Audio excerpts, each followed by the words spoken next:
Dhage sir सुद्धा जोडले गेलेले आहेत। ढगे सर, काश्मीरमध्ये भारतीय सैन्याने ऑपरेशन महादेव राबवलेले आहे। 3 दहशतवाद्यांचा खात्मा करण्यात आलाय, त्यांना कंठस्नान घालण्यात आलेलं आहे।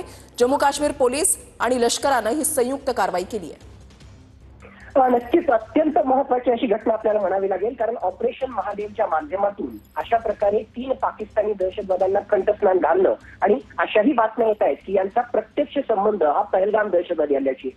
मुळात 22 एप्रिलला हा जो पहलगाम दहशतवादी हल्ला झाला होता त्याच्यानंतर काही दिवसानंतर आपण पाकिस्तानमध्ये घुसून ऑपरेशन सिंदूर त्या ठिकाणी राबवलं, परंतु जुलै महिन्यापर्यंत आजपर्यंत जे आहेत 22 एप्रिलच्या दहशतवादी हल्ल्याशी संबंधित हे दहशतवादी मोकाट होते आणि मूळतः त्यांनी जे आहे या महादेव पीकच्या आसपास, बाय द वे या ऑपरेशनला नाव ऑपरेशन महादेव का देण्यात आलं, कारण या पहलगाम पासून कंटिन्युटीमध्ये असणारे एक घनदाट जंगल आहे आणि त्या घनदाट जंगलामध्ये म्हणजे हा दाचीगाम नॅशनल फॉरेस्ट रिझर्वचा एरिया त्या ठिकाणी आहे, श्रीनगरच्या आउटस्कटला असणारा एरिया, आणि या ठिकाणी अतिशय घनदाट जंगल आहे। तिथलं एक जे पीक आहे, एक जी टेकडी आहे, त्याचं नाव आहे महादेव पीक आणि त्याच्या आधारावर या ऑपरेशनचं नाव ऑपरेशन महादेव त्या ठिकाणी ठेवण्यात आलं होतं।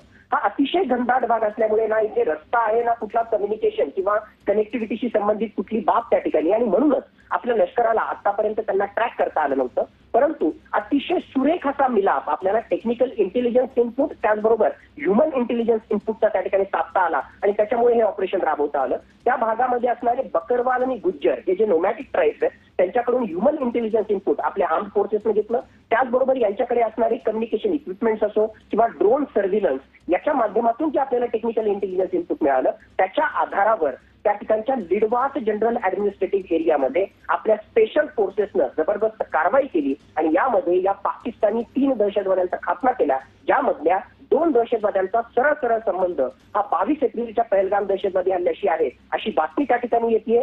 अधिकृतरित्या घोषणा झाल्यानंतर यावर तर स्टॅम्प त्या ठिकाणी पडेलच पडेल, पण पाकिस्तानी दहशतवाद्यांचा या ठिकाणी खात्मा होणं हे अत्यंत महत्वाचं आहे।